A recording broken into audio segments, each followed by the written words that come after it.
Some houses keep secrets in the dark. Some don't stay buried. Behind the plaster, there was no insulation, no pipework, no wiring. Just rows and rows of old VHS tapes packed into the wall like a grave. Most were blank. Some were stained. One had 4 words scratched into the spine. Play me last. That should have been the warning. But curiosity is how horror gets invited in.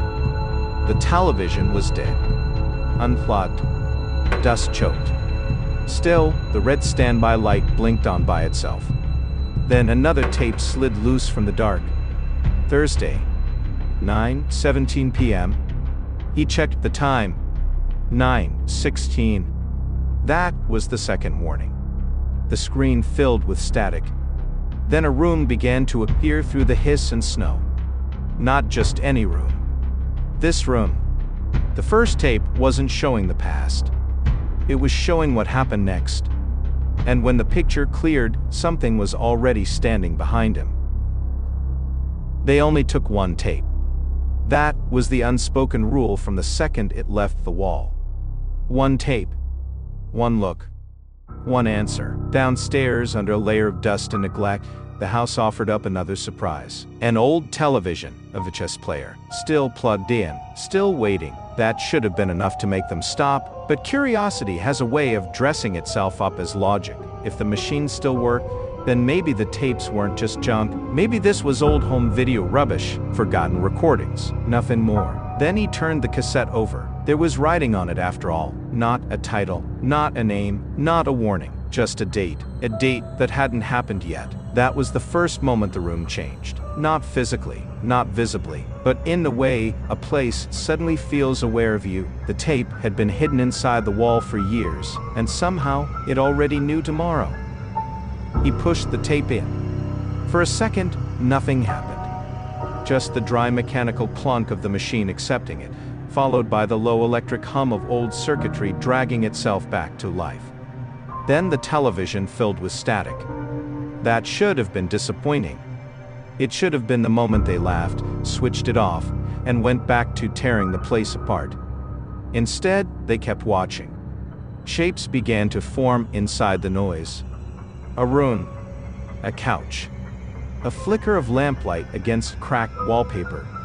The same room they were sitting in. Not years ago. Not when the house was new. Now. The angle was wrong for a home movie. Too still. Too perfect. Like a camera had already been waiting in the corner for them to arrive. And then the picture sharpened. 2 figures on the sofa. One holding the tape case. One staring at the screen. The tape wasn't showing the past. It was showing them.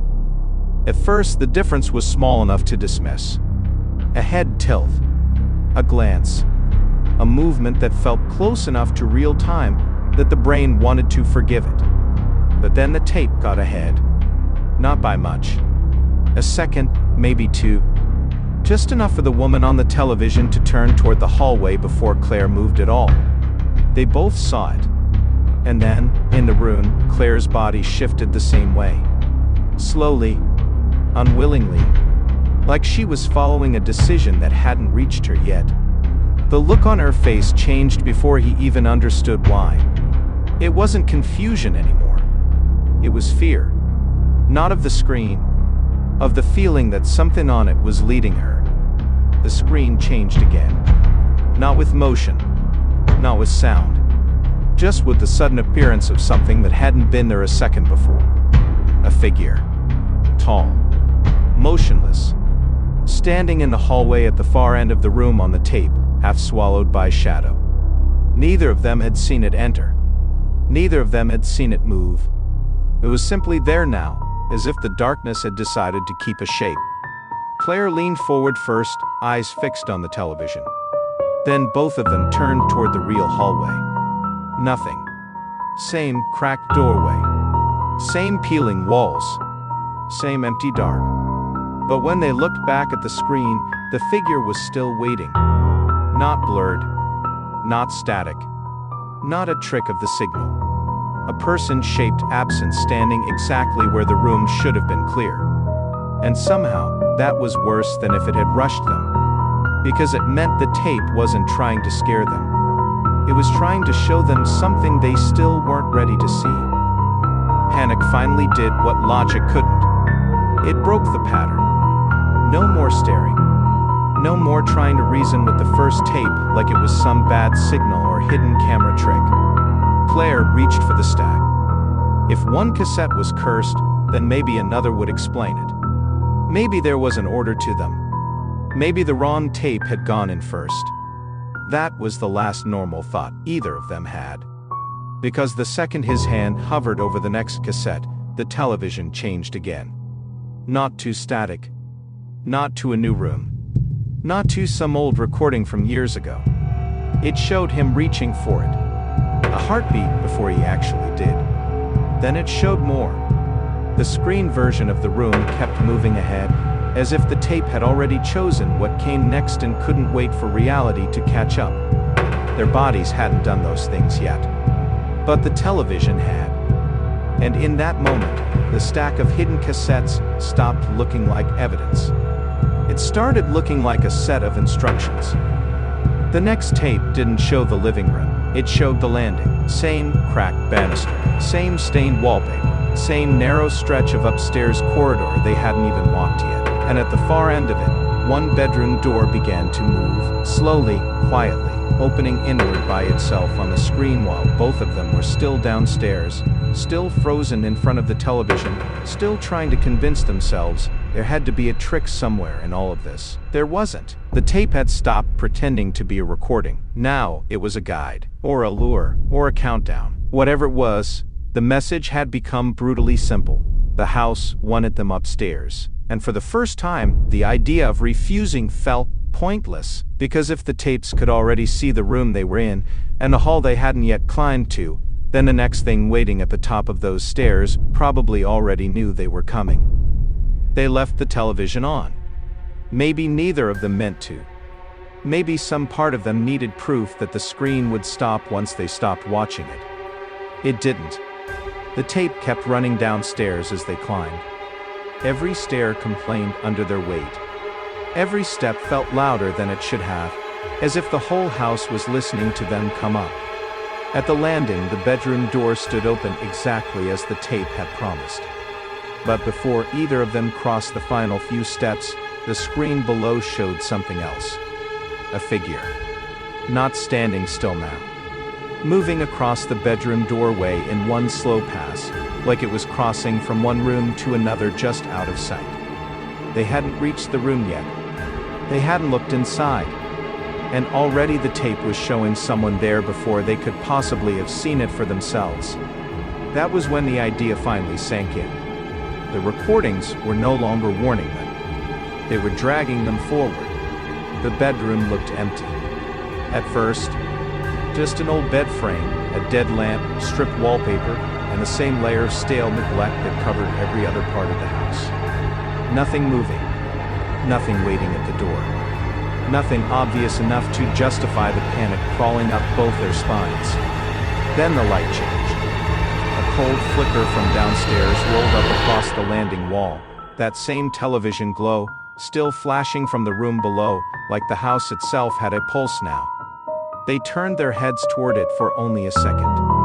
That was enough, because when they looked back into the bedroom, the emptiness no longer felt empty. The room had depth now. Presence. A shape in the far interior, where shadow met the old furniture, too still to read properly, and too solid to ignore. Not rushing them. Not speaking. Just standing deeper in the room than either of them had realized. And the truly sick part was this: the tape had already shown it there. They were only just catching up. Instinct finally overruled curiosity. They stepped back from the bedroom together, slow at first, then faster, trying not to turn their backs on the thing in the dark. On the tape, the figure moved first. One step into the doorway, then another, just enough for its outline to separate from the room behind it. Still no face. Still no voice. Just the shape of something human enough to recognize and wrong enough to freeze the blood. Then the sound came. A long wooden groan from somewhere too close. Not from the television. From the landing. They both turned just in time to see the real bedroom door shift on its hinges. Only a little. Only enough to prove it was no longer staying where they'd left it. That was the moment the whole thing changed. No more theory. No more wondering whether the tapes were predictions, recordings, or warnings. Whatever was inside that room had stopped waiting for them to catch up. Fear finally became movement. No more creeping toward answers. No more letting the house set the pace. They turned and bolted for the stairs. Behind them, the bedroom felt alive now, not with sound, not with footsteps, but with that impossible pressure of something having already crossed into their world, even before they'd seen it properly. Then the static exploded downstairs. A long, violent hiss from the television below, loud enough to cut through the whole house like a scream dragged through broken signal. For one frozen second, they both looked down. The screen was white noise.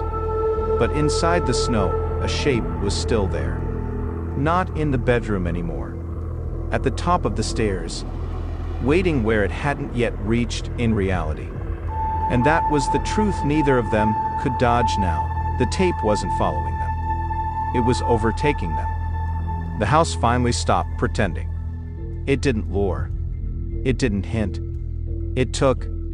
The shape hit him out of the dark with impossible force, one arm locking around his chest, while the other reached past him like it already knew exactly where he belonged. Not the stairs. Not the front door. The wall. The same broken cavity where the tapes had waited all this time, now looked less like a hiding place and more like a mouth. He fought. Of course he fought. Hands clawing at plaster, boots scraping timber, voice cracking into raw panic as Claire grabbed for him and felt him slipping out of the world inch by inch. And all around them, the hidden tapes stared from the gap like stacked black gravestones. That was the truth of the house. It had never been storing recordings. It had been storing people. By the time the screaming stopped, the wall looked whole again. Not untouched. Not clean. Just sealed. Behind the plaster, behind the brick, behind the slow suffocating dark, they remained exactly where the house had wanted them from the beginning, stacked with the tapes, buried with the others, preserved like recordings waiting for the next hand to break through. That was the final lie of the house. The cassettes were never there to explain anything. They were there to tempt, to guide, to rehearse the ending until curiosity walked willingly into it. And somewhere beyond the wall, the old television kept hissing to itself in the dark, waiting for the next tape, waiting for the next viewer, waiting for the next voice to say, play. Looks like they're all sealed up tight now, but don't you worry, we'll keep them good company, and there's always more room in the walls for curious eyes like yours. And now, a brief word from our sponsors. Still awake? Good. Because every proper fright fan knows the terror doesn't end when the story does. It just gets merchandised. From haunted tapes to bargain bin monstrosities, the world of Frightmare is proud to offer all the weird little treasures your cursed heart could desire. Questionable quality, suspicious origins, and absolutely no refunds if your bedroom wall starts whispering in the night.